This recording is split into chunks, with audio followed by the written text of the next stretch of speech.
morning to all of you.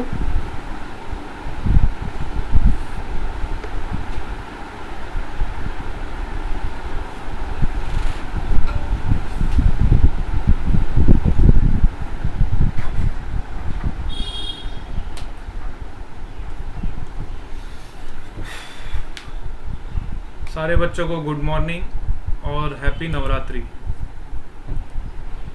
आज नवरात्रि का first day है, तो सब लोगों को हैप्पी नवरात्रि। एक मैसेज आया था मेरे पास, मैं आपको पढ़ के सुना देता हूँ। काफ़ी अच्छा मैसेज था।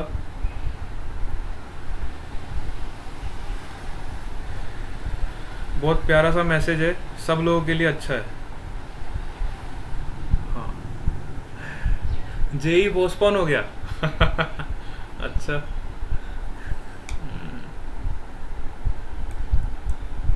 वो तो पोस्टपोन तो होना ही था। अरे नवरात्रि से रिलेटेड बात कर रहा हूँ मैं, तुम भी कहाँ जेई भी पहुँच गए, है ना। आज नवरात्रि का फेस्टिवल है और तुम जेई की बातें कर रहे हो। चलो ठीक है। एक मैसेज है, बहुत प्यारा मैसेज है, आप सबके लिए बहुत अच्छी ब्लेसिंग्स है, तो मैं आप सबके लिए रीड कर देता हूँ। 2 या 3 लाइन का मैसेज है, आप सबके लिए ब्लेसिंग्स हैं बहुत सारी, ठीक है। क्या मैं रीड करूं या फिर क्लास स्टार्ट करें? अच्छा, रीड कर दूं, ठीक है। लक्ष्मी का हाथ हो, सरस्वती का साथ हो, गणेश का निवास हो और माँ दुर्गा के आशीर्वाद से आपके जीवन में प्रकाश ही प्रकाश हो। मैं फिर से रिपीट करता हूँ।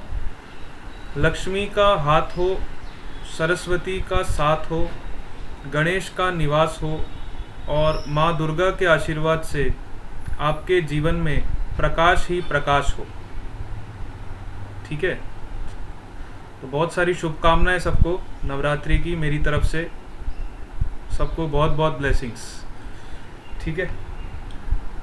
चलो अब अपन अटेंडेंस लेते हैं।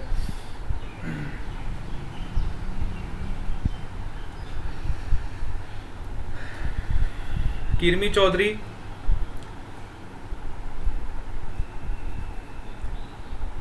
Angel, Anirudh, Dhruv, Priyanka, present sir. Pooja, present sir. Bhumika, present sir. Mitesh, present sir. Sahil, present sir. Stephy, present sir. Om Patel, present. Keshvi Rana, present sir.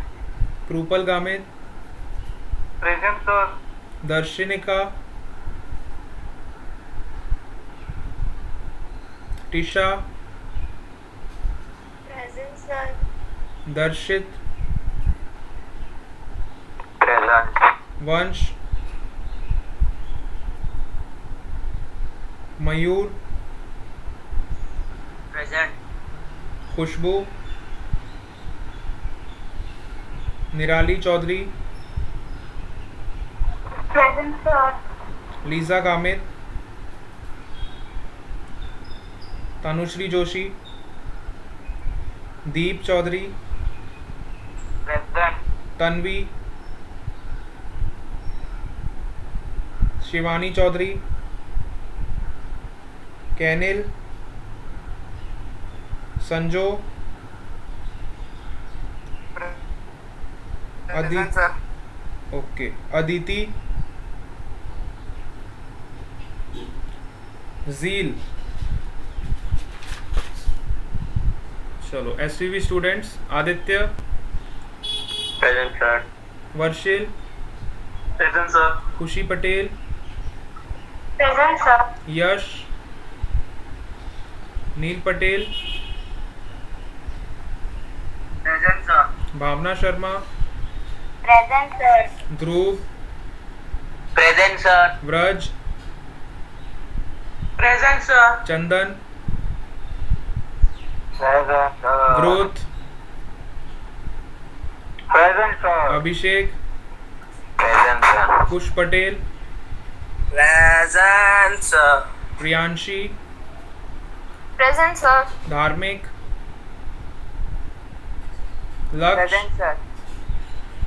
Present, sir. हर्ष, Present, sir. Nandini, Present, sir. Manisha, Present, sir. Sanjana, Jaiveer, Present, sir. Pallav, Present, sir. Devraj,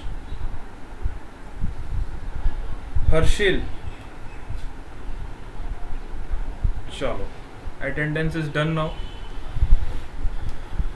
चलो अब अपन revision mode पे आ जाते हैं। कौन कौन रह गया? वंश दलाल, ओके, वंश दलाल इज प्रेजेंट। हजू कोई नहीं अटेंडेंस बाकी छे तो जल्दी से कहो। हाँ भाई, बदानी अटेंडेंस पटी गई। हजू कहीं नहीं बाकी छे तो जल्दी कहो। आता है पति गई। पटी गई। चलो लेट्स स्टार्ट द क्लास।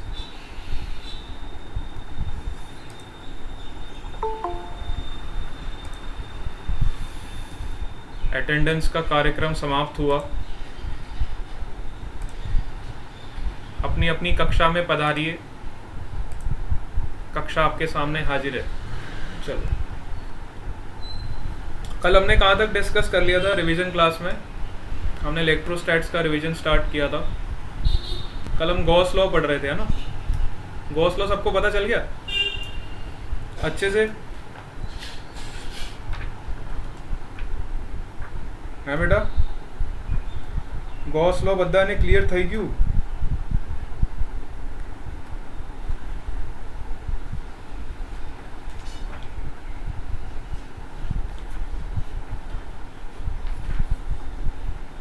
आ जाओ एग्जाम्पल नंबर 12 पे। गॉस लॉ का एग्जाम्पल है, एनसीईआरटी एग्जाम्पल नंबर 12। ये भी काफ़ी बढ़िया एग्जाम्पल है। एक एग्जाम्पल और डिस्कस कर लेते हैं अपन। एनसीईआरटी का एग्जाम्पल नंबर 12 गॉस लॉ के बेस पे, ठीक है? हमको एक सिलेंड्रिकल शेप ऐसा दिया हुआ है। An electric field and uniform and positive in x axis and magnitude is given. Electric field का मैग्नीट्यूड दिया हुआ है। अच्छा, ओके, बहुत सही चीज़ है। आपके पास ऐसा एक सिलेंड्रिकल सरफेस है और यहाँ पे एक्स वाई कोऑर्डिनेट्स आपको दिए हुए हैं, ठीक है? This is your X and Y coordinates. This is your positive X, this is your positive Y, this is your negative x,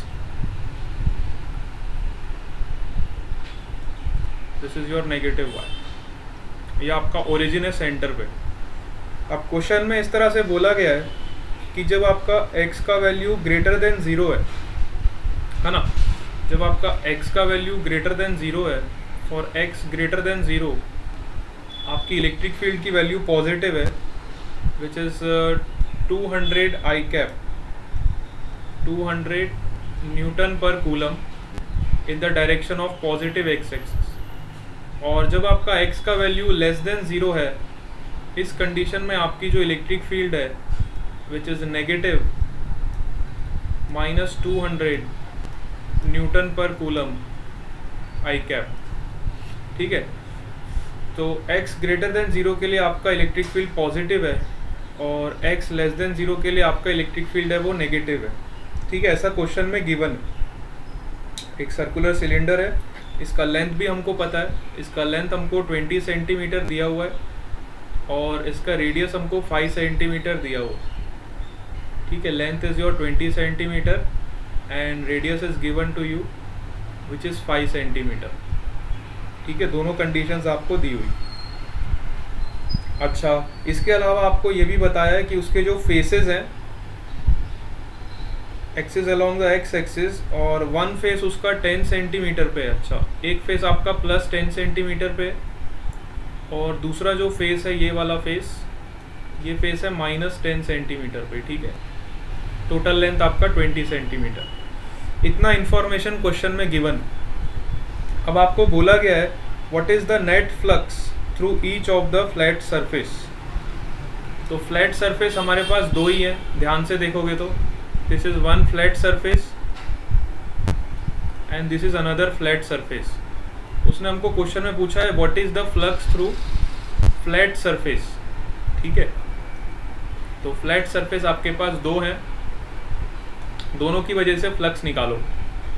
ठीक है, तो इसकी वजह से देखो इलेक्ट्रिक फील्ड नेगेटिव डायरेक्शन में, ये वाले सरफेस पे आपका इलेक्ट्रिक फील्ड होगा नेगेटिव एक्स एक्सिस की तरफ। एरिया वेक्टर का भी डायरेक्शन आपका इधर ही होगा, तो दोनों वेक्टर्स का एंगल आपका थीटा कितना हो जाएगा, 0 हो जाएगा। ठीक है, थीटा का वैल्यू आपका अगेन 0 हो जाएगा। इलेक्ट्रिक फील्ड लेफ्ट साइड है, एरिया वेक्टर भी आपका लेफ्ट साइड। सिमिलरली अगर मैं राइट फेस की बात करूं, राइट वाला जो आपका फ्लैट फेस है, अगर मैं इसकी बात करूं, अभी कौन आया मीटिंग में, आई एम कैनिल। अच्छा, ये तो ऐसे विलन की तरह एंट्री मारता है जैसे आई एम कैनिल, कोई विलन आ रहा हो। ठीक है चलो देखो इधर, अब हमको इधर फाइंड करना है। नॉइस बहुत आ रहा है, एक मिनट रुको, मैं विंडो बंद कर देता हूँ, काफ़ी नॉइस क्रिएट करते हैं यहाँ पे। तो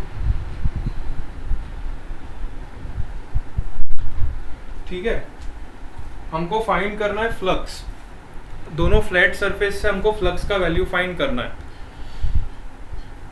तो फ्लैट सरफेस से फ्लक्स कितना हो जाएगा देखो। अब राइट सरफेस की बात करूं तो राइट सरफेस के लिए इलेक्ट्रिक फील्ड आपका पॉजिटिव है, पॉजिटिव मतलब राइट साइड, और एरिया वेक्टर भी नॉर्मल होता है which is also right side. Again आपका थीटा का वैल्यू क्या हो जाएगा, यहाँ पे भी 0 डिग्री हो जाएगा। तो दोनों की वजह से आपका फ्लक्स कितना आ जाएगा, ई डॉट डी एस आप करके देख लो कितना फ्लक्स आपका आ जाएगा, टोटल फ्लक्स है ना। टोटल फ्लक्स आपका कितना आ जाएगा देखो, इसका इलेक्ट्रिक फील्ड का वेक्टर हमें पता है 200 आई कैप, और एरिया वेक्टर देखो दोनों नेगेटिव है ना। अगर मैं एरिया की बात करूं तो एरिया वेक्टर भी इसका नेगेटिव आई कैप में, और इलेक्ट्रिक फील्ड भी इसका नेगेटिव आई कैप में। तो जब आप डॉट प्रोडक्ट कराओगे, इलेक्ट्रिक फील्ड भी आपका माइनस आई कैप में। अगर मैं ये वाले, इसको मैं नाम दे देता हूँ सरफेस 1, और इसको नाम देता हूँ सरफेस आपका 2। तो पहले मैं फ्लक्स निकालता हूँ फर्स्ट सरफेस के थ्रू कितना होगा। Electric field, direction of electric field is minus I cap, इसका डॉट प्रोडक्ट कराऊंगा एरिया के साथ, एरिया का भी डायरेक्शन आपका माइनस आई कैप। ठीक है ना। तो आई डॉट आई जब आप करोगे तो आपका वैल्यू आ जाएगा 1, और माइनस माइनस हो जाएगा प्लस, तो आपका फ्लक्स आ जाएगा ई ए। ठीक है, सिमिलरली जब आप φ2 निकालोगे तो यहाँ पे आपका जो इलेक्ट्रिक फील्ड है वो पॉजिटिव आई कैप में, और जो आपका एरिया वेक्टर है वो भी पॉजिटिव आई कैप में। जब आप दोनों वेक्टर्स का डॉट प्रोडक्ट कराओगे, अगेन आपको फ्लक्स का वैल्यू ई ए के बराबर मिलेगा। तो नेट फ्लक्स आपका कितना हो जाएगा, क्योंकि फ्लक्स एक स्केलर क्वांटिटी है तो मैं इसको स्केलर की तरह ऐड कर दूंगा, तो नेट फ्लक्स मुझे मिल जाएगा 2 टाइम्स ऑफ ई ए। ठीक है, नेट फ्लक्स आपका कितना हो जाएगा, 2 times of E A through this flat surface. अच्छा, सेकेंड पार्ट इसका जो है इस क्वेश्चन का, what is the flux through the side of the cylinder, है ना। अब इसके अलावा जो सरफेस बचता है हमारे पास, कर्व्ड सरफेस बचता है। तो कर्व्ड सरफेस से हमें अगर फ्लक्स निकालना है तो कर्व्ड सरफेस पे कोई भी आप एरिया का एक पार्ट ले लोगे तो उसका एरिया वेक्टर हमेशा नॉर्मल होगा, है ना। इलेक्ट्रिक फील्ड के हमेशा नॉर्मल होगा, चाहे आप इधर लो तो इधर इलेक्ट्रिक फील्ड का डायरेक्शन इधर है, अगेन 90 डिग्री बन रहा है। अगर आप लेफ्ट साइड में कोई एरिया वेक्टर लेते हो तो again you can see that electric field इस डायरेक्शन में, again angle is again 90 degree. ठीक है, तो चाहे एरिया वेक्टर आप नेगेटिव एक्स एक्सिस की तरफ ले लो या पॉजिटिव एक्स एक्सिस की तरफ ले लो, आपका नेट फ्लक्स कर्व्ड सरफेस की वजह से कितना हो जाएगा, हमेशा 0 हो जाएगा। ठीक है, तो इस सरफेस का नाम 3 दे देते हैं, कर्व्ड सरफेस का नाम अपन 3 दे देते हैं। तो थर्ड सरफेस से आपका फ्लक्स कितना हो जाएगा, 0 के बराबर हो जाएगा। इतनी बात हम सबको समझ आती है क्योंकि इतने समझदार हम हो चुके हैं, ठीक है, बहुत बढ़िया। तो आपका जो टोटल फ्लक्स होगा वो भी इसी के बराबर होगा, है ना। अगर आपको बाय चांस पूछा होता what is the total flux, क्योंकि हमें पता है कि फ्लैट सरफेस के थ्रू आपका फ्लक्स 0 हो गया, तो टोटल फ्लक्स आपका इसी के बराबर होता, which is 2 times of E into a के बराबर, ठीक है। सबको समझ आया, काफ़ी बढ़िया क्वेश्चन है। नेट आउटवर्ड फ्लक्स आपका इतना ही हो जाएगा। चलो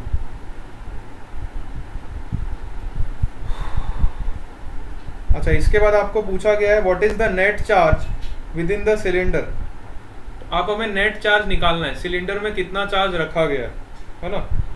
तो अब हमारे पास गॉस थ्योरम होता है, और गॉस थ्योरम यही बोलता है कि नेट फ्लक्स, अब यहाँ पे आप गॉस थ्योरम का यूज़ करोगे जब भी आपको नेट चार्ज निकालना होगा। जैसे आपने फ्लक्स का वैल्यू पता कर लिया, तो हम सबको पता है close integral of E dot D S, इसी को हम बोलते हैं योर नेट फ्लक्स। और ये जो नेट फ्लक्स होता है ये किसके बराबर होता है, your charge enclosed upon epsilon naught, ठीक है। नेट फ्लक्स जो आपका होता है किसके बराबर होता है, charge enclosed upon epsilon naught, ठीक है। तो अब एनक्लोज चार्ज हम यहाँ से निकाल लेंगे। एनक्लोज चार्ज किसके बराबर हो जाएगा, फ्लक्स हमको पता चल गया, उसको हम एप्सिलॉन नॉट से मल्टीप्लाई कर देंगे, तो हमें नेट चार्ज मिल जाएगा इनसाइड द सिलेंडर, ठीक है। कितना चार्ज सिलेंडर के अंदर एनक्लोज्ड है वो हमें यहाँ से पता चल जाएगा। क्या सबको बात समझ आ गई? यस बेटा, बहुत बढ़िया। इस तरह का एग्जाम्पल इस तरह का क्वेश्चन जो है एग्जाम में आ सकता है, काफ़ी इंपॉर्टेंट क्वेश्चन है ये, और इस तरह के क्वेश्चंस आते रहते हैं एग्जाम में अक्सर। तो दो क्वेश्चंस आपके बहुत इंपॉर्टेंट है एग्जाम पॉइंट ऑफ व्यू से। एक मैंने आपको बताया था क्यूब वाला क्वेश्चन, है ना। क्यूब वाला अगर फ्लक्स निकालने को आए तो आप इजीली निकाल सकते हो, या तो आपको क्यूब वाला सरफेस दिया होगा या आपको सिलेंडर वाला सरफेस दिया होगा, आपको दोनों में से फ्लक्स का वैल्यू निकालना आना चाहिए, ठीक है। ये दोनों कंसेप्ट हमारे क्लियर होने चाहिए। इसके बाद अपन आगे चलते हैं। तो ये तो आपका गॉस लॉ पे हमने बातें कर ली। गॉस लॉ में इससे ज़्यादा कुछ भी नहीं पूछेगा आपको, इतना सफिशिएंट। अगर आपको इतना नॉलेज है गॉस लॉ का तो you can solve any problem of this text book, ठीक है। इसके अलावा मैं बात करने वाला था डाइपोल की। डाइपोल से क्वेश्चन एक हमेशा बनता है, चाहे आपका बोर्ड एग्जाम हो चाहे आपका कोई भी एग्जाम हो, डाइपोल वाला पार्ट बहुत इंपॉर्टेंट है, और डाइपोल से हमेशा एक ना एक सवाल तो उठता ही उठता है, ठीक है। तो अभी हम बोर्ड के लिए तैयारी कर रहे हैं, तो बोर्ड के हिसाब से जो डाइपोल में क्वेश्चन आते हैं आपको बता देता हूँ। सबसे पहले तो हमें पता होना चाहिए डाइपोल होता क्या है। तो डाइपोल क्या होता है, जब आपके पास दो positive equal and opposite charges हैं, एक पॉजिटिव चार्ज है और एक नेगेटिव चार्ज है ना, which are separated by very very small distance. इन दोनों के बीच का डिस्टेंस बहुत ही छोटा है, बहुत ही छोटे सेपरेशन से सेपरेटेड है। तो इस तरह के अरेंजमेंट को हम बोलते हैं डाइपोल, ठीक है। इस तरह के अरेंजमेंट को हम क्या बोलते हैं, डाइपोल। अब एग्जाम में क्वेश्चन जनरली आता है इलेक्ट्रिक फील्ड निकालने का। एक पार्ट तो ये पूछते हैं आपको कि find the electric field on the axis of dipole, और सपोज करो हम दो पॉइंट्स कंसिडर करते हैं। One is your A point which is lying on the axis of dipole, and another is your B point which is lying on the perpendicular axis of your dipole, ठीक है। तो exam में question ऐसा आता है बेटा कि find करके बताओ what is the electric field at point A and also find what is the electric field at point B, ठीक है। इस तरह का क्वेश्चन एग्जाम में पूछा जाता है। तो आपको ये कंसेप्ट पता होना चाहिए कि अगर हमें इलेक्ट्रिक फील्ड निकालना है ना, तो सबसे पहले आप पॉजिटिव चार्ज की वजह से इलेक्ट्रिक फील्ड देखो किस डायरेक्शन में होगा। अगर मैं ए वाले पॉइंट की बात करूं तो पॉजिटिव चार्ज की वजह से इलेक्ट्रिक फील्ड आपका होगा right side, this is electric field due to plus Q charge. और नेगेटिव चार्ज की वजह से इलेक्ट्रिक फील्ड आपका होगा left side, this is the electric field due to minus Q charge. Suppose करो सेंटर से हमें इसका डिस्टेंस पता है, लेट से इसका डिस्टेंस हमें आर दिया हुआ है, ठीक है। सेंटर से मुझे इस पॉइंट का डिस्टेंस कितना दिया हुआ है, इस ए पॉइंट का डिस्टेंस मुझे पता है आर के बराबर है, ठीक है। तो अब मुझे इलेक्ट्रिक फील्ड का इक्वेशन तो पता है, इलेक्ट्रिक फील्ड क्या होता है के क्यू अपॉन आर स्क्वायर। तो पहले मैं पॉजिटिव चार्ज की वजह से इलेक्ट्रिक फील्ड निकालूंगा विच इज़ के क्यू अपॉन आर स्क्वायर, और नेगेटिव चार्ज की वजह से इलेक्ट्रिक फील्ड निकालूंगा, ठीक। अब दोनों की डायरेक्शन यहाँ पे ऑपोजिट है ना, देखो आप ध्यान से, दोनों की डायरेक्शन यहाँ पे ऑपोजिट है ना। तो दोनों की वजह से इलेक्ट्रिक फील्ड निकाल लो। पॉजिटिव चार्ज की वजह से आपकी इलेक्ट्रिक फील्ड कितनी हो जाएगी, के क्यू अपॉन अब r कितना लोगे, देखो पॉजिटिव से डिस्टेंस आपका कितना है, ये डिस्टेंस r है और ये डिस्टेंस आपका हो जाएगा a, तो ये हो जाएगा r प्लस a का होल स्क्वायर, ठीक है। और नेगेटिव चार्ज से अगर आपको इलेक्ट्रिक फील्ड निकालना है तो वो हो जाएगा आपका के क्यू अपॉन, अब ये डिस्टेंस कितना हो जाएगा नेगेटिव चार्ज से r माइनस a, ठीक है। ये डिस्टेंस कितना हो जाएगा, देखो इस पॉइंट से इस पॉइंट का distance which is r minus a, तो ये हो जाएगा के Q upon r minus a का होल स्क्वायर। अब बच्चों को बहुत बार कन्फ्यूज़न होता है, सर किस में से किसको माइनस करना है, तो हमेशा याद रखो बड़े वाले में से छोटे वाले को माइनस कर दो, सिंपल सी बात है। अब इसमें से बड़ा कौन होगा, जिसका डिनोमिनेटर छोटा होगा वो क्वांटिटी आपकी बड़ी होगी, जिसका डिनोमिनेटर बड़ा होगा वो क्वांटिटी आपकी छोटी होगी। तो आप इसमें से इसको सब्ट्रैक्ट कर दो, के क्यू कॉमन ले लो, 1 अपॉन आर माइनस ए का होल स्क्वायर, इसमें से आप सब्ट्रैक्ट कर दो 1 अपॉन आर प्लस ए का होल स्क्वायर, क्योंकि दोनों की डायरेक्शन अपोजिट है तो दोनों को सब्ट्रैक्ट तो करना ही पड़ेगा। तो ये आपको नेट इलेक्ट्रिक फील्ड मिल जाएगा एट एन एक्सियल पॉइंट, ठीक है। This is the electric field at an axial point, है ना। तो एक्सियल पॉइंट पे इलेक्ट्रिक फील्ड का वैल्यू आपको यहाँ से मिल जाएगा। अब आप सिंपल इसको सॉल्व कर लो। कई बार ये डेरिवेशन भी एग्जाम में पूछ लिया जाता है कि derive the expression for electric field at an axial point, इसलिए मैंने सोचा क्यों ना पूरा ही बता दूं आपको। तो यहाँ से आप निकाल सकते हो, एलसीएम ले लो इसका, तो ये क्या हो जाएगा आर स्क्वायर माइनस ए स्क्वायर का होल स्क्वायर हो जाएगा, और इसको सॉल्व करोगे तो कितना आ जाएगा R square plus A square plus 2ar, और ये माइनस करोगे तो ये कितना पार्ट आ जाएगा R square plus A square minus 2ar, ठीक है। तो ये देखो R square A square cancel हो जाएगा, तो आपका ऊपर क्या बचेगा 2ar और 2ar ऐड हो जाएगा, है ना। तो K Q into 4ar upon are square minus A square का होल स्क्वायर, ये आपका नेट इलेक्ट्रिक फील्ड हो जाएगा एट एन एक्सियल पॉइंट। अच्छा, अब डाइपोल की वजह से ना, डाइपोल का एक मोमेंट होता है जिसको हम बोलते हैं डाइपोल मोमेंट, है ना। थोड़ा डाइपोल मोमेंट के बारे में भी आपको बता देता हूँ। डाइपोल मोमेंट क्या होता है, डाइपोल मोमेंट होता है चार्ज इनटू डिस्टेंस, है ना। जैसे मुझे ये डाइपोल अरेंजमेंट जो मैंने यहाँ पे दिया है, इसका मुझे डाइपोल मोमेंट निकालना है। तो डाइपोल मोमेंट आपका होता है चार्ज इनटू डिस्टेंस, डिस्टेंस मतलब separation between the two charges, तो चार्ज इनटू डिस्टेंस। अच्छा, डाइपोल एक वेक्टर क्वांटिटी है जिसका डायरेक्शन होता है from negative to positive. Always keep in mind कि dipole is a vector quantity जिसका डायरेक्शन होता है from negative charge to positive charge, ठीक है। ये डाइपोल का डायरेक्शन होता है। तो अब मैं डाइपोल के टर्म्स में इस इक्वेशन को रीअरेंज करूँगा, तो मैं Q इंटू 2a को क्या लिख सकता हूँ, देखो बड़े ध्यान से देखो, चार्ज इंटू 2a को मैं क्या लिख सकता हूँ P, ठीक है। तो ये हो जाएगा आपका 2kpr upon are square minus A square का होल स्क्वायर हो जाएगा, ठीक है। ये आपका net electric field at an axial point आ गई। लेकिन ये वाला केस ज़्यादा एग्जाम में नहीं पूछा जाता, हालांकि ये वाला इक्वेशन भी इम्पॉर्टेंट है इक्वली, है ना। लेकिन जो मोस्ट फेमस इक्वेशन है वो ये है। आपको एक चीज़ हमेशा ध्यान रखनी है कि मैक्सिमम नंबर ऑफ क्वेश्चंस में आपको दिया होता है it is a short dipole, है ना। मैक्सिमम नंबर जो आपने क्वेश्चन सॉल्व करते हो वहाँ पे आपको कंडीशन दी होती है शॉर्ट डाइपोल। तो जब भी आपको शॉर्ट डाइपोल, आपने कहीं भी ऐसा वह टर्म पढ़ लिया क्वेश्चन को सॉल्व करते टाइम, अगर आपको शॉर्ट डाइपोल कहीं भी दिख गया, और 99% आपके बोर्ड के क्वेश्चंस में वो शॉर्ट डाइपोल के क्वेश्चंस पूछते हैं, कभी 1% क्वेश्चन आपका ऐसा आ जाता है जहाँ पे आपका शॉर्ट डाइपोल नहीं होता है ना। तो हमें निश्चिंत ही रहना है कि बोर्ड एग्जामिनेशन में वो शॉर्ट डाइपोल के क्वेश्चन हमसे पूछेगा। तो शॉर्ट डाइपोल के कंडीशन हमें पता होनी चाहिए। शॉर्ट डाइपोल की क्या कंडीशन है, आपका जो आर होता है वो हमेशा बहुत बड़ा होता है, किसके कंपेरिजन में, ए के कंपेरिजन में, है ना। A is your separation between the two dipoles, 2a भी लिख सकते हो आप इसको, कोई दिक्कत नहीं है। आर जो होता है बहुत बड़ा होता है 2a के कंपेरिजन में।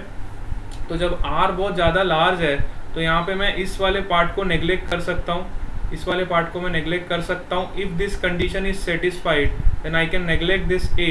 तो मेरा इक्वेशन क्या हो जाएगा 2kp upon R cube. This is the most famous equation, और जनरली आपको ये याद ही होता है सबको, और यही वाला इक्वेशन हम डायरेक्टली क्वेश्चन सॉल्व करने में यूज़ कर लेते हैं। यहाँ तक सबको समझ आ गया बेटा? बोलो तो हाँ। हाँ चलो, अब हमने निकाला, बहुत बढ़िया, है ना, बहुत इंपॉर्टेंट है, इसकी थ्योरी भी इंपॉर्टेंट है और इस पे न्यूमेरिकल्स भी आते हैं, ठीक है, तो ये कंसेप्ट सबको पता रहना चाहिए। चलो, अगर इतनी बात हम समझते हैं तो चलो अब निकालते हैं कि परपेंडिकुलर एक्सिस पे अगर कोई पॉइंट दिया है तो वहाँ पे आपका डाइपोल मोमेंट कितना होगा, ठीक है। दूसरा रिलेशन भी निकाल लो। सपोज करो अब ये हमने एक्सियल पॉइंट पे निकाला ना इलेक्ट्रिक फील्ड का वैल्यू, अब हम इक्वेटोरियल पॉइंट पे निकालते हैं। देखो डाइपोल की दो एक्सिस होती है, एक आपकी एक्सियल एक्सिस होती है और एक आपकी इक्वेटोरियल एक्सिस होती है, ठीक है। ये वाली एक्सिस को हम बोलते हैं axial axis, this axis is known as your axial axis, और इसके परपेंडिकुलर जो एक्सिस होती है इसको हम बोलते हैं इक्वेटोरियल एक्सिस, और you can say equatorial plane, ठीक है, this is your equatorial axis. तो हमने सपोज करो यहाँ पे एक पॉइंट लिया और इस पॉइंट पे हमको इलेक्ट्रिक फील्ड निकालना है कि इस पॉइंट पे इलेक्ट्रिक फील्ड कितना होगा। तो इलेक्ट्रिक फील्ड निकालने के लिए अगेन हमारा फंडा तो बिल्कुल सेम ही रहेगा। देखो ये डिस्टेंस ए है, ये डिस्टेंस ए है, इस डिस्टेंस को हम मान लेते हैं वाई, सपोज करो, है ना। यहाँ पे एक पॉइंट हमने कंसिडर किया पी और इस डिस्टेंस को मान लिया अपन ने वाई। तो चलो इस पॉइंट पे पहले नेट इलेक्ट्रिक फील्ड निकालते कितनी होगी। तो इलेक्ट्रिक फील्ड हम सबको पता है एक वेक्टर क्वांटिटी है, तो एक वेक्टर क्वांटिटी की तरह इसको हमें लिखना चाहिए, ठीक है। तो पॉजिटिव चार्ज की वजह से जो आपकी इलेक्ट्रिक फील्ड होगी, ध्यान से देखो, तो वो ऊपर की तरफ जाएगी इस पॉइंट पे पॉजिटिव चार्ज की वजह से, और नेगेटिव चार्ज की वजह से इलेक्ट्रिक फील्ड होगी वो नीचे की तरफ जाएगी। तो आपकी जो नेट इलेक्ट्रिक फील्ड आएगी वो इस डायरेक्शन में आएगी। और यहाँ पे एक बात बहुत इंपॉर्टेंट है कि आपका डाइपोल मोमेंट और नेट इलेक्ट्रिक फील्ड का वेक्टर, देखो दोनों एंटी पैरेलल वेक्टर्स हैं। कई बार एग्जाम में क्वेश्चन आ जाता है, इन which case you can say that the dipole moment vector and net electric field vector makes an angle 180 degree or they are anti-parallel vector. So the answer is that when you find the electric field at a point on the equatorial axis, then we can say that the angle between the net electric field and the dipole moment vector is always 180 degree, ठीक है। If you consider any point on this equatorial axis or this equatorial plane, then we can say that the angle between the net electric field and your dipole moment vector is always 180 degree, ठीक है। ये point बहुत important है। 1 mark में जो questions आते हैं MCQ वाले, उसमें कई बार इस तरह के कंसेप्ट पूछ लिए जाते हैं, ठीक है। तो अब हम नेट इलेक्ट्रिक फील्ड निकालते हैं। चलो पहले पॉजिटिव की वजह से फिर नेगेटिव की वजह से, है ना। तो ये डिस्टेंस को मान लेते हैं r, ठीक है, ये डिस्टेंस भी आपका हो जाएगा r। अब चलो यहाँ पे एंगल ले लेते हैं थीटा, है ना। दिस एंगल इज सपोज करो थीटा, ये वाला एंगल भी आपका है थीटा। अगर ये वाला एंगल थीटा है तो इस एक्सिस को एक्सटेंड कर लो, ये वाला एंगल आपका थीटा, तो ये वाला एंगल भी आपका थीटा। सिमिलरली ये वाला एंगल भी आपका थीटा। अब हमें पता है कि इलेक्ट्रिक फील्ड आपकी वेक्टर क्वांटिटी है, तो इसको आपको वेक्टर की तरह ऐड करना पड़ेगा। तो वेक्टर की तरह ऐड करोगे तो क्या हो जाएगा, देखो नेट इलेक्ट्रिक फील्ड को वेक्टर की तरह रिजॉल्व करोगे आप, तो इसके दो कंपोनेंट हो जाएंगे। One is along the horizontal axis which is E cos theta, one is along the vertical axis which is E sine theta. Similarly आप दूसरे वाली फील्ड को भी रिजॉल्व करोगे, one is along the horizontal axis which is again E cos theta, and one is along the perpendicular axis which is again e sin theta. Now you can see that the perpendicular components will cancel out each other. ये दोनों के दोनों components देखो आप cancel out each other हो रहे हैं, और आपके जो horizontal axis है वहाँ पे दोनों components आपके add हो रहे हैं। तो आपकी net electric field कितनी हो जाएगी at this point? Your net electric field will be 2e cos theta, ठीक है। net electric field will be 2e cos theta. तो E की वैल्यू हमें निकालनी है, तो E की वैल्यू आप यहाँ पे निकाल लो। तो E की वैल्यू आ जाएगी आपकी KQ अपॉन आर स्क्वायर, और आर स्क्वायर को मैं क्या लिख सकता हूँ, ए स्क्वायर प्लस वाई स्क्वायर, बिल्कुल सही जवाब। तो यहाँ पे देखो इलेक्ट्रिक फील्ड की वैल्यू मैं लिखूँगा 2 times KQ upon are square लिख देता हूँ इंटू कॉस थीटा। तो कॉस थीटा के लिए आप इस ट्राइंगल को देखो बड़े ध्यान से, तो कॉस थीटा आपका हो जाएगा base upon hypotenuse which is A upon R, ठीक है। कॉस थीटा आपका हो जाएगा ए अपॉन आर, ठीक है। कॉस थीटा आपका हो जाएगा ए अपॉन आर। अब चाहो तो आप आर की वैल्यू सब्सटीट्यूट कर दो, तो आर की वैल्यू कितनी हो जाएगी, A square plus Y square, है ना। आर की वैल्यू कितनी हो जाएगी आपकी, R square is equal to, तो ये हो जाएगा 2KQ upon A square plus Y square into A upon A upon R की वैल्यू हो जाएगी A square plus Y square की पावर 1/2। जैसे आप इसको सब्स्टिट्यूट करोगे तो यहाँ से आपको एक और शानदार रिलेशन मिलेगा। अब यहाँ से देखो, मैं इसको क्या लिख सकता हूँ, चार्ज इनटू डिस्टेंस, है ना, this is your charge and this is your distance 2a, ठीक है। इसको मैं लिख सकता हूँ kp upon a square plus Y square की पावर 3/2, है ना। ये आपका हो गया net electric field at your equatorial point. अब यहाँ भी आपके क्या होता है, अगर आपका डाइपोल बहुत ही शॉर्ट है ना, यहाँ पे भी आपका सेम एजम्पशन आप लगा सकते हो। If your dipole is very short, generally questions में आपको एक कंडीशन दी होती है शॉर्ट डाइपोल। आप क्वेश्चन अगर सॉल्व करते हो तो आपको ये चीज़ पता होगी, a short dipole is placed at a distance of 0.1 centimetre और 1 mm और 2 mm और 3 mm, इस तरह से क्वेश्चन की स्टार्टिंग होती है, ठीक है। तो जब भी आपका शॉर्ट डाइपोल दिया है, इसका मतलब आपका जो y होगा, अब y मैंने परपेंडिकुलर एक्सिस पे लिया हुआ डिस्टेंस, है ना, तो y आपका बहुत ज़्यादा होगा a के कंपैरिजन में, ठीक है। This is the condition for short dipole. अगर आपका y a से ज़्यादा हो गया तो मैं यहाँ पे किसको नेग्लेक्ट कर सकता हूँ, a को नेग्लेक्ट कर सकता हूँ, और जब मैं a को नेग्लेक्ट कर दूंगा तो आपका इलेक्ट्रिक फील्ड का वैल्यू आ जाएगा kp अपॉन वाई क्यूब, ठीक है, kp अपॉन वाई क्यूब, ठीक है। समझ आ गया सबको। तो एक्चुअल पॉइंट पे हमें इलेक्ट्रिक फील्ड कितनी मिलती थी for short dipole, which is 2 kp upon R cube, और इक्वेटोरियल पॉइंट पे हमें इलेक्ट्रिक फील्ड कितनी मिलती थी, kp अपॉन वाई क्यूब, जो भी आप बोलो, है ना। वहाँ पे हमने डिस्टेंस r लिया था तो मैंने r लिख दिया, यहाँ पे हमने डिस्टेंस y लिया था तो मैंने y लिख दिया, उससे कुछ फ़र्क नहीं पड़ता। आपको ये चीज़ पता होनी चाहिए कि एक्चुअल पॉइंट पे जो इलेक्ट्रिक फील्ड होती है वो 2 टाइम्स होती है electric field due to equatorial point. This is only true for your short dipole. ये स्टेटमेंट तभी ट्रू है जब आपका डाइपोल कैसा है, शॉर्ट डाइपोल है। This is very important. Short dipole की कंडीशन बच्चे हमेशा भूल जाते हैं, which is r is very very greater than a, और you can say y is very very greater than a, ठीक है। This is the conditions for your short dipole. चलो यहाँ तक सबको समझ आ गया। हाँ, मेरे ख्याल से सब लोग क्लियर हो यहाँ तक। डाइपोल का पूरा कंसेप्ट खत्म हो गया यहाँ पे, ठीक है। इससे ज़्यादा डाइपोल में आपसे कुछ नहीं पूछ सकता हो। चलो आ जाओ, एक सवाल करते हैं इस पे। एग्जाम्पल नंबर 10 पे आ जाओ, NCERT एग्जाम्पल नंबर 10। देखो क्वेश्चन को रीड करो। 2 चार्जेस प्लस माइनस 10 माइक्रोकूलम्स, है ना। NCERT एग्जाम्पल नंबर 10, 2 चार्ज हमको दिए हुए हैं, एक है प्लस 10 माइक्रोकूलम और दूसरा जो चार्ज है माइनस 10 माइक्रोकूलम, ठीक है। 2 चार्जेस हमको दिए हुए हैं, one is plus 10 microcoulomb and another is your minus 10 microcoulomb. Are placed 5 mm apart. देखो दोनों के बीच का डिस्टेंस कितना है, 5 mm।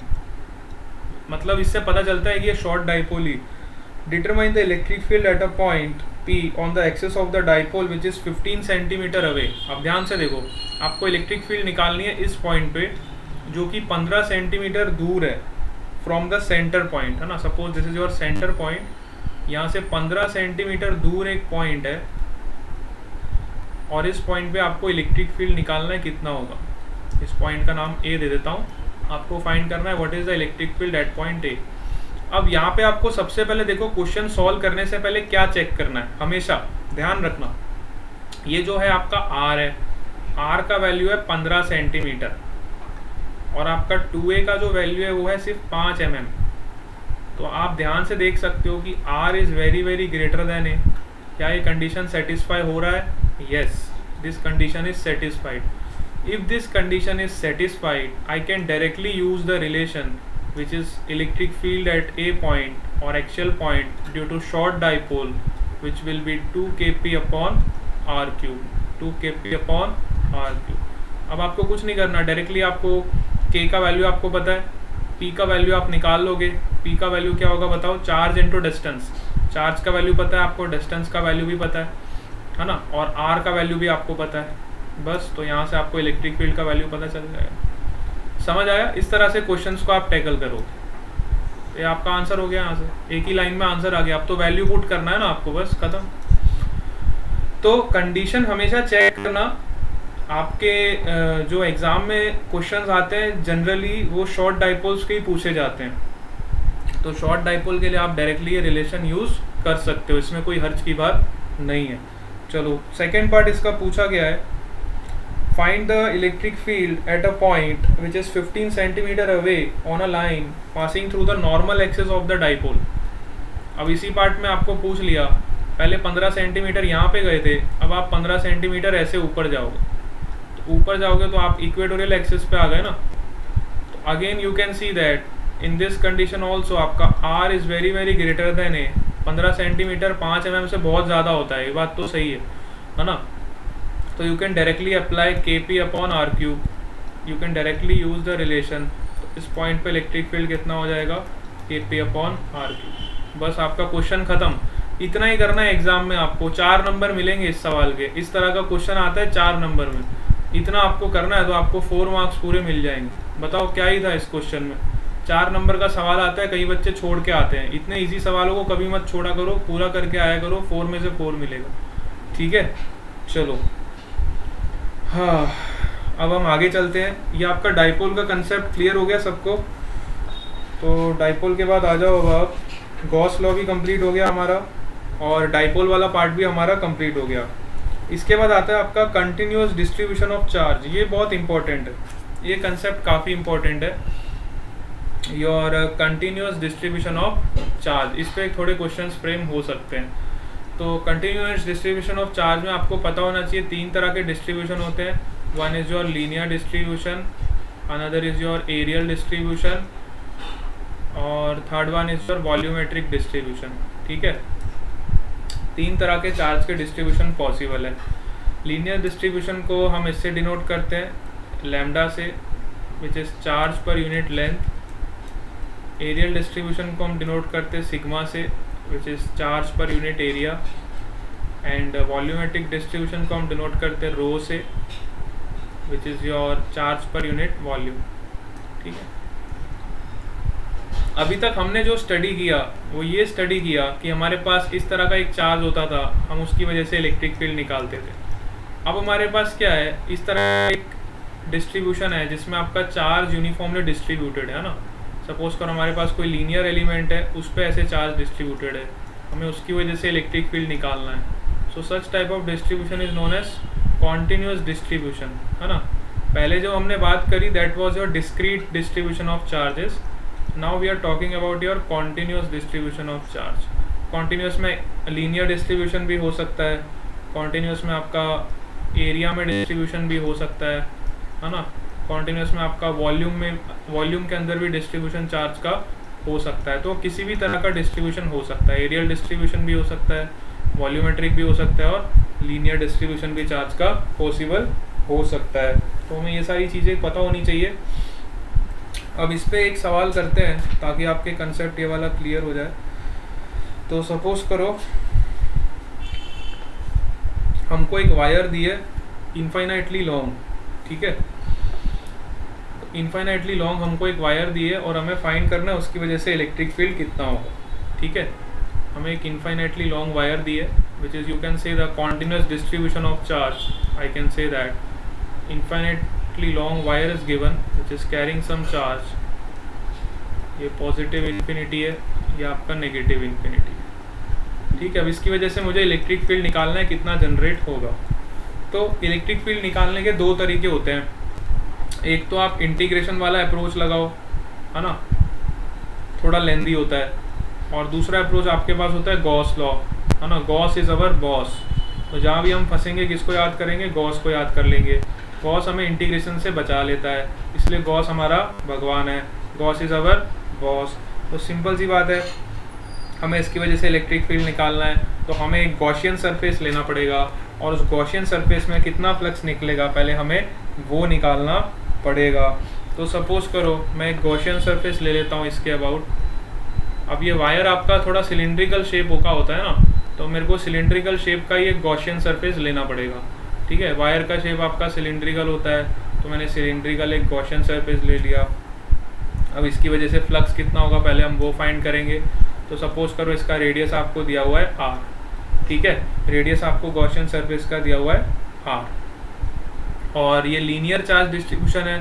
तो लीनियर चार्ज डिस्ट्रीब्यूशन में हम क्या यूज़ करते हैं, लैम्डा यूज़ करते हैं, which is your charge per unit length. ठीक है, तो अब हम सबसे पहले फ्लक्स निकालेंगे, गॉस का थ्योरम लगाएंगे। तो फ्लक्स आपका कितना हो जाएगा, देखो अगर मैं ऊपर वाले एरियाज़ की बात करूं तो ऊपर वाला का एरिया वेक्टर और इलेक्ट्रिक फील्ड का वेक्टर दोनों का एंगल 90 डिग्री बन रहा है। तो पहले वाले सरफेस और दूसरे वाले सरफेस का फ्लक्स तो ज़ीरो हो जाएगा, तो बचेगा आपका ये वाला सरफेस है ना, इसका एरिया वेक्टर भी इधर है और इसमें इलेक्ट्रिक फील्ड भी इधर है।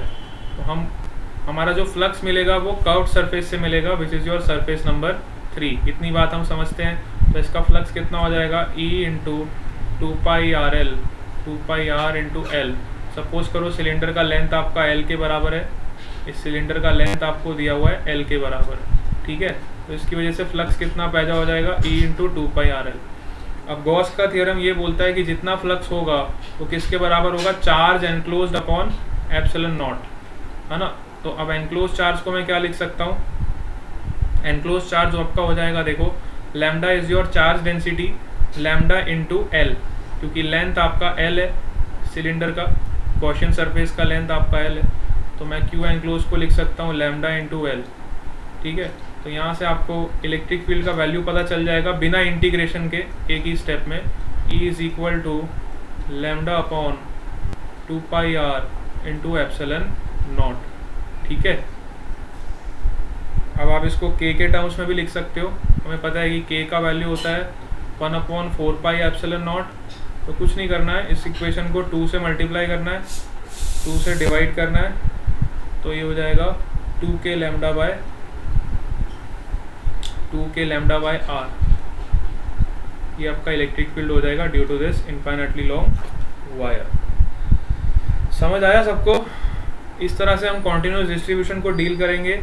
जनरली आपका ये वाला इनफाइनाइटली लॉन्ग वायर पे क्वेश्चन आ जाता है एग्जाम में, तो इसका आपको रिलेशन याद होना चाहिए। कहीं भी इनफाइनाइटली लॉन्ग वायर है तो उसकी वजह से इलेक्ट्रिक फील्ड आपका कितना हो जाएगा, which is 2k lambda by R। यहाँ तक सब क्लियर हो बेटा? हाँ चलो, अगर इतनी बात अपने को समझ आती है तो इसका एक और एप्लीकेशन देख लो, which is your sheet, infinitely sheet. तो शीट की वजह से भी आपको सेम ही ऐसे गॉस का लॉ लगाना है। आपको इस तरह की कोई शीट दी हुई है ना, और शीट में चार्ज का डिस्ट्रीब्यूशन है।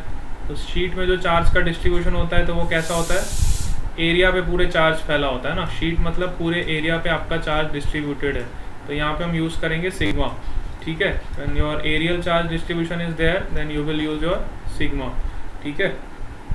तो यहाँ से जब आप इलेक्ट्रिक फील्ड का वैल्यू निकालोगे गॉस लॉ लगा के, इस तरह का आप एक सरफेस ले लोगे, ऐसा भी ले सकते हो, आपकी मर्जी, आप गॉसियन सरफेस इस तरह का भी ले सकते हो, कोई दिक्कत नहीं है। तो जब आप इसका फ्लक्स निकालोगे सरफेस के अराउंड तो आपको मिल जाएगा इलेक्ट्रिक फील्ड का value, which is sigma upon 2 epsilon naught, ठीक है। Due to uniformly charge infinitely plate, ठीक है। प्लेट नहीं कहूँ, उसको प्लेट कहूँगा मैं, शीट नहीं कहूँगा। This is your infinitely long plate, ठीक है। तो इसकी वजह से आपको इलेक्ट्रिक फील्ड का वैल्यू कितना मिलेगा, सिग्मा अपॉन 2 एप्सिलॉन नॉट। समझ आ गया सबको बेटा? इस तरह से हम गॉस लॉ का यूज़ करेंगे। चलो फीलिंग को समझ लो, काफ़ी अच्छे से आपको चीज़ें क्लियर हो जाएगी। आ जाओ एग्जाम्पल नंबर 13 पे। एनसीईआरटी का एग्जाम्पल नंबर 13 बहुत बढ़िया एग्जाम्पल है, और इसमें आपका वॉल्यूमेट्रिक डिस्ट्रीब्यूशन पे क्वेश्चन पूछा गया है। हमने लीनियर डिस्ट्रीब्यूशन की बात कर ली, हमने एरियल डिस्ट्रीब्यूशन की भी बात कर ली। अब आ जाओ बात करते हैं वॉल्यूमेट्रिक डिस्ट्रीब्यूशन की। तो वॉल्यूमेट्रिक जब चार्ज का डिस्ट्रीब्यूशन होता है उस तरह के क्वेश्चंस को हम कैसे डील करेंगे, तो ये आपका बताया हुआ है एनसीईआरटी का एग्जाम्पल नंबर 1.13, ठीक है। This is the last example. इसके बाद आपका ये चैप्टर फिनिश हो जाएगा, फिर हम चैप्टर नंबर 2 स्टार्ट कर देंगे, विच is your electrostatic potential and capacitance, ठीक है। ये वाला एग्जाम्पल लास्ट है, इसके बाद आपका फर्स्ट चैप्टर कंप्लीट हो जाएगा, ठीक है। सेकंड चैप्टर हम चालू कर देंगे। हाँ, सबको समझ तो आ रहा है ना? ऐसा तो नहीं अपन स्पीड में ज़्यादा जा रहे हैं, सबको समझ आ रहा है ना बेटा? हाँ ठीक है। कहीं भी ऐसा लगे ज़्यादा स्पीड हो गई मेरे को बता देना, हम स्पीड स्लो कर देंगे, उसमें कोई दिक्कत वाली बात नहीं है। चलो, लेकिन ये सब हम पढ़ चुके हैं इसलिए हम स्पीड में कर रहे हैं, और कोई दिक्कत नहीं। आ जाओ, ये एग्जाम्पल देखो, काफ़ी शानदार एग्जाम्पल है, इसको ख़त्म करते हैं, ये चैप्टर अपना फिनिश हो जाएगा। चैप्टर नंबर 1 पूरा का पूरा फिनिश। हमने 13 एग्जाम्पल सॉल्व कर लिए, आपको पता है 13 एग्जाम्पल्स हमने सॉल्व कर लिए एनसीईआरटी के सारे। चलो अब ये एग्जाम्पल में क्या दिया देखो, early model of an atom considered to have a positively charge. हाँ, जो पहले का मॉडल होता था आपका एटम का इस तरह का होता था, उसमें पॉजिटिव चार्ज जो होता था अंदर की तरफ होता था और नेगेटिव चार्ज ऐसे बाहर की तरफ फैला हुआ है। ठीक है, नेगेटिव चार्ज आपका ऐसे फैला हुआ है। अर्ली मॉडल है, बहुत ही पुराना मॉडल है। ठीक है, अब ये रेडियस आपको दिया हुआ है स्मॉल आर और ये वाला रेडियस आपको दिया हुआ है कैपिटल आर। ठीक है, early model of an atom considered to have a positively charge pointed nucleus of charge Zi। अब यहाँ पे आपको चार्ज दिया हुआ है Zi के बराबर, surrounded by uniformly density negative charge to a radius r। और यहाँ पे आपका नेगेटिव चार्ज डिस्ट्रीब्यूशन है। अंदर आपका पॉजिटिव चार्ज है, न्यूक्लियस के अंदर तो प्रोटॉन्स ही होते हैं, प्रोटॉन्स और न्यूट्रॉन्स, तो आपका अंदर पॉजिटिव चार्ज है और बाहर की तरफ ऐसा नेगेटिव चार्ज। तो पूछा गया है the atom is electrically neutral, मतलब जितने इलेक्ट्रॉन्स है और उतने ही प्रोटॉन्स अंदर है। ठीक है, जितने इलेक्ट्रॉन्स बाहर है उतने प्रोटॉन्स अंदर है। तो इलेक्ट्रिकली आपका एटम जो है वो न्यूट्रल। ठीक है, जितने पॉजिटिव चार्ज है उतने इसके पास नेगेटिव चार्ज है। ऐसी कंडीशन दी हुई है क्वेश्चन में, वो होता ही है ना, एटम तो इलेक्ट्रिकली न्यूट्रल ही होता है। तो फॉर दिस मॉडल, इस मॉडल के लिए हमें फाइंड करना है what is the electric field at a distance r from the nucleus, है ना। What is the electric field at a distance r from the nucleus. ठीक है, अच्छा r हमें ये नहीं दिया हुआ है, देखो ये रेडियस हमें नहीं दिया है, r हमें ये बोला गया है। सपोज करो हमें किसी डिस्टेंस पे सेंटर से किसी डिस्टेंस r पे, मतलब हमें नहीं पता r इधर लाई कर रहे हैं कहीं, ये वाला पॉइंट आपका कहीं इधर कहीं लाई कर रहा है। ठीक है, this is your point P। तो हमें P पॉइंट पे नेट इलेक्ट्रिक फील्ड फाइंड करना है। अब देखो इस तरह का डिस्ट्रीब्यूशन है, तो एटम के अंदर आपका चार्ज डिस्ट्रीब्यूटेड है, तो चार्ज पूरे वॉल्यूम में डिस्ट्रीब्यूटेड है, क्योंकि एटम आपका स्फेरिकल होता है और स्फीयर के अंदर चार्ज आपका डिस्ट्रीब्यूटेड है, तो आपका डिस्ट्रीब्यूशन कैसा हो गया, वॉल्यूमेट्रिक डिस्ट्रीब्यूटेड। तो यहाँ पे आपके दो केस बनेंगे। देखो पहला केस तो ये होगा कि जब आपका R का वैल्यू, दो केसेस यहाँ पे आपके फॉर्म हो जाएंगे, है ना। जब आपका वैल्यू स्मॉल r का जो वैल्यू है वो कैपिटल R से कम है, और दूसरा केस आपका फॉर्म होगा जब आपका स्मॉल r का वैल्यू कैपिटल R से ज़्यादा है, मतलब अगर ये पॉइंट आपका आउटसाइड लाई कर रहा है। दो केस पॉसिबल है, या तो ये पॉइंट आपका इनसाइड लाई कर सकता है, या तो ये पॉइंट आपका आउटसाइड लाई कर सकता है। ठीक है, P पॉइंट आपका आउटसाइड लाई कर सकता है। तो दोनों केसेस के लिए हमें इलेक्ट्रिक फील्ड का डिस्ट्रीब्यूशन देखना है किस तरह से आएगा। What is the distribution electric field for both these cases. ठीक है, तो चलो पहले फर्स्ट केस के लिए देख लेते हैं एक बार क्या होता है। तो फर्स्ट केस के लिए आप देखोगे तो जब आपका R लेस देन R है ना, R लेस देन R है, तो आप क्या करोगे, इस फेस पे गॉसियन सरफेस बना लोगे। इस फेस पे क्या बना लोगे, एक गॉसियन सरफेस बना लोगे, और इस गॉसियन सरफेस से आपको फ्लक्स निकालना पड़ेगा, क्योंकि हमें इलेक्ट्रिक फील्ड निकालनी है। इलेक्ट्रिक फील्ड निकालने का सबसे इजी तरीका यही होता है कि हम गॉस का थ्योरम लगाएं। तो हमने क्या किया, इस डिस्टेंस पे एक ऐसे सरफेस बना लिया। ठीक है, अब जैसे ही हमने सरफेस बनाया, तो इस सरफेस की वजह से आपका कितना फ्लक्स पैदा होगा ये हमको निकालना है। ठीक है, और हमें पता है कि जो इलेक्ट्रिक फील्ड है आपका, which is a function of r, distance के साथ आपका इलेक्ट्रिक फील्ड चेंज होता जा रहा है। देखो जैसे जैसे आपका r चेंज होता जाएगा, वैसे वैसे आपका इलेक्ट्रिक फील्ड भी चेंज होता जाएगा। तो इलेक्ट्रिक फील्ड किसका फंक्शन है, रेडियस का फंक्शन। यहाँ पे इलेक्ट्रिक फील्ड आपका यूनिफॉर्म नहीं है, क्योंकि आपका चार्ज डेंसिटी चेंज हो रहा है। यहाँ पे इस पॉइंट पे होगा तो चार्ज डेंसिटी अलग होगा, इस पॉइंट पे रहूँगा तो चार्ज डेंसिटी अलग होगा, इस पॉइंट पे आऊँगा तो चार्ज डेंसिटी अलग होगा, इस पॉइंट पे आऊँगा तो चार्ज डेंसिटी अलग होगा। तो चार्ज के साथ साथ आपका इलेक्ट्रिक फील्ड का वैल्यू भी चेंज होता जाएगा। तो electric field is not uniform in this case, electric field is a function of r। इस केस में आपका जो इलेक्ट्रिक फील्ड है वो यूनिफॉर्म नहीं है। बिल्कुल आपको इस बात को दिमाग में रखना है, ध्यान में रखना है। ठीक है, इतनी बात हम सबको समझ आ गई। यस, तो फ्लक्स का वैल्यू आप सिंपली निकाल सकते हो। फ्लक्स कितना हो जाएगा, electric field into area, sphere का एरिया कितना होता है 4 pi R square, 4 pi R square, ठीक है। Electric field into area which is 4 pi R square. अब ये किसके बराबर होगा, कितना चार्ज आपका गॉसियन सरफेस के अंदर एनक्लोज हुआ अपॉन एप्सिलॉन नॉट, कितना चार्ज आपका गॉसियन सरफेस में एनक्लोज हुआ। अब गॉसियन सरफेस में अगर आप ध्यान से देखोगे तो सारा नेगेटिव चार्ज नहीं आ रहा है, कुछ पार्ट ही नेगेटिव चार्ज का आ रहा है, सारा नेगेटिव चार्ज नहीं आ रहा है ना, कुछ पार्ट नेगेटिव का आ रहा है और पॉजिटिव वाला आपका पूरा आ रहा है, ठीक है। कुछ पार्ट आपका नेगेटिव का आ रहा है और पॉजिटिव वाला आपका पूरा आ रहा है। तो इस चार्ज एनक्लोज को मैं कैसे लिखूंगा वो इम्पॉर्टेंट है, वो देखो आप यहाँ पे। तो गॉसियन सरफेस की बात करूँ तो गॉसियन सरफेस में पॉजिटिव वाला चार्ज जो है वो पूरा का पूरा आ रहा है और जो नेगेटिव वाला चार्ज है उसका कुछ पार्ट आ रहा है ना, कुछ पार्ट नेगेटिव चार्ज का आ रहा है, ठीक है। तो एनक्लोज चार्ज को इस तरह से लिखा जाएगा, पॉजिटिव चार्ज तो हमें पता है Z इंटू ई के बराबर है, प्लस नेगेटिव चार्ज की आपको डेंसिटी निकालनी पड़ेगी। तो नेगेटिव चार्ज की डेंसिटी कितनी होती है, rho is equal to charge per unit volume, rho is equal to charge total charge per unit volume which is 4/3 pi R cube. समझ आ रही है आपको बात, 4/3 पाई आर क्यूब, ठीक है।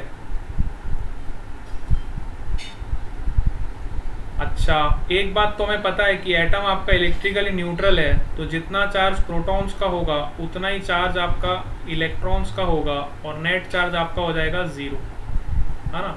तो नेगेटिव चार्ज आपका किसके बराबर होगा, -ZE के बराबर, क्योंकि पॉजिटिव चार्ज आपका +ZE के बराबर है।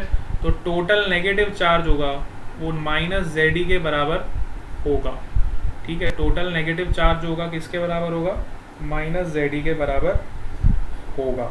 इतनी बात हमको समझ आई, यस बेटा, इतनी बात हम सबको समझ आ गई, यस सर। हाँ। तो यहाँ से आपको रो का वैल्यू जब पता चल जाएगा which is charge per unit volume, तो इस रो को आपको मल्टीप्लाई करना है। इस रो को जब आप मल्टीप्लाई करोगे, जो हमने गॉसियन सरफेस का वॉल्यूम लिया है उससे मल्टीप्लाई करोगे, तो आपको उसके अंदर का एनक्लोज चार्ज पता चल जाएगा, ठीक है। गॉसियन सरफेस के अंदर का जो एनक्लोज सरफेस है उससे जब आप मल्टीप्लाई करोगे तो आपको यहाँ से पता चल जाएगा, ठीक है। तो ये हमें इलेक्ट्रिक फील्ड यहाँ से पता चल जाएगी। जब आप ये सब वैल्यू सब्स्टिट्यूट करोगे इस इक्वेशन में तो आपको इलेक्ट्रिक फील्ड का वैल्यू यहाँ से पता चल जाएगा पी पॉइंट पे, जब आपका पी पॉइंट अंदर की तरफ लाई कर रहा है, ठीक है।